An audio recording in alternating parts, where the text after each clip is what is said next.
पटना में तस्करों की करतूत से सब सन्न है। मामला सब्जी बाग इलाके का है, जहां लॉकडाउन के दौरान कुछ बदमाश नशे का सामान बेच रहे थे, जिसका एक स्थानीय नेता ने विरोध किया तो मोहल्ले के लोग भी एकजुट हो गए और धंधा बंद करवा दिया।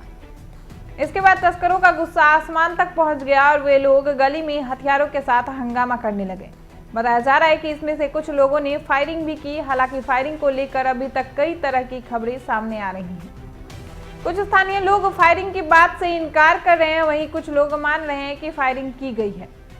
पीरबहोर थाना के सामने इन गुंडों का जिन लोगों ने विरोध किया, उनकी बंद दुकानों के शटर को पिस्तौल के बट से पीटने लगे।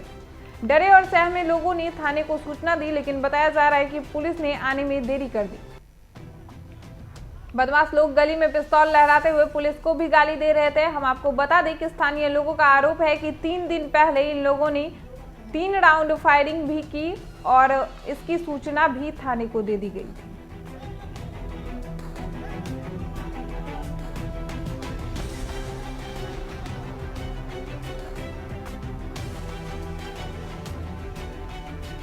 तो आपको एक बार फिर से बता दें कि पटना में तस्करों की करतूत से सब सन्न है।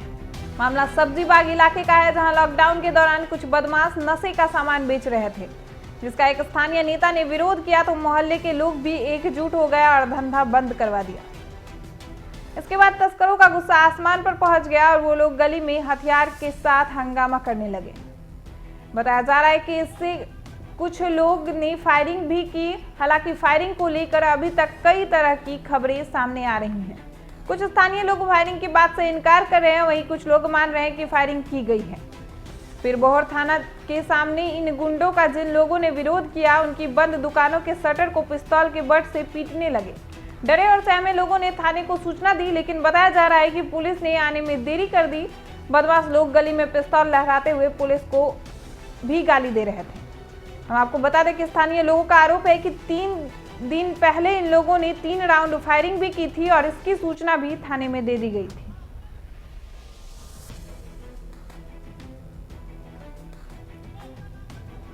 तो आप साफ देख सकते हैं इन तस्वीरों में कि किस तरह से सब्जी बाग में खुलेआम अपराधी पिस्तौल लहरा रहे हैं।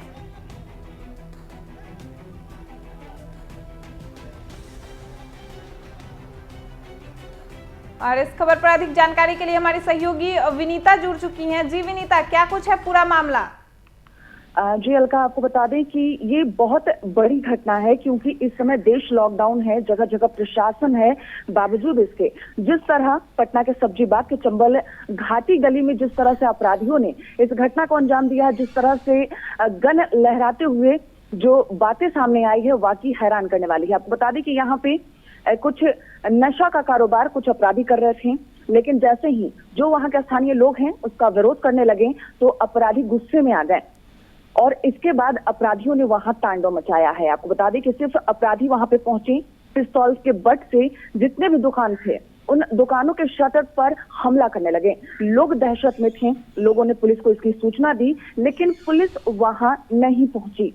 काफी देर बाद पुलिस वहां पहुंची। हालांकि इस दौरान लोगों का ये भी कहना है कि वो जो अपराधी हैं वो ब्राउन शुगर और स्मैक जो कि नशीली पदार्थ हैं इसकी बिक्री कर रहे थे, जिसका लोगों ने विरोध किया। जिसके बाद जब लोग डर सहम गए, वहां पे पुलिस को इसकी सूचना दी गई, पुलिस नहीं पहुंची और अपराधी सिर्फ इतना ही नहीं, फायरिंग करते हुए अपराधी वहां से फरार हो गए। सबसे बड़ी बात अलका ये सोचने वाली है कि इस समय देश लॉकडाउन है, चप्पे चप्पे पर प्रशासन की तैनाती की हुई है, हर एक वाहन की जांच की जा रही है। बावजूद इसके आखिर अपराधियों के पास इतने हौसले कहां से आते हैं?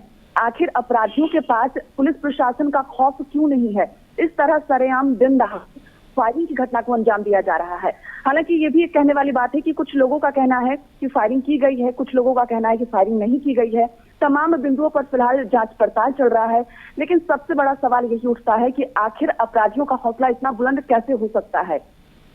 जिस तरह से कोरोना संकट है, चप्पे चप्पे पर प्रशासन की तैनाती की गई है, हर एक वाहन की जांच की जा रही है, हर एक व्यक्ति पर नजर रखी जा रही है, बावजूद इसके नहारे इस तरह की घटना को अंजाम देना पुलिस प्रशासन की कार्यशैली पर एक सवालिया निशान खड़ा करता है। अलका जी विनीता, क्या किसी की गिरफ्तारी हो पाई है अभी तक?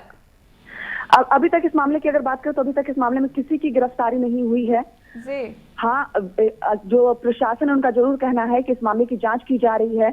जो भी दोषी होंगे, क्या फायरिंग की गई है, फायरिंग नहीं की गई है, तमाम बिंदुओं पर जांच पड़ताल चल रही है। कौन थे वो लोग जो नशीली पदार्थ का लॉकडाउन के दौरान भी बिक्री कर रहे हैं, धंधा कर रहे हैं, तमाम बिंदुओं पर जांच पड़ताल जारी है और इसलिए प्रशासन लगातार छानबीन में जुटी हुई है। जी विनीता, तमाम जानकारी के लिए बहुत बहुत धन्यवाद आपका।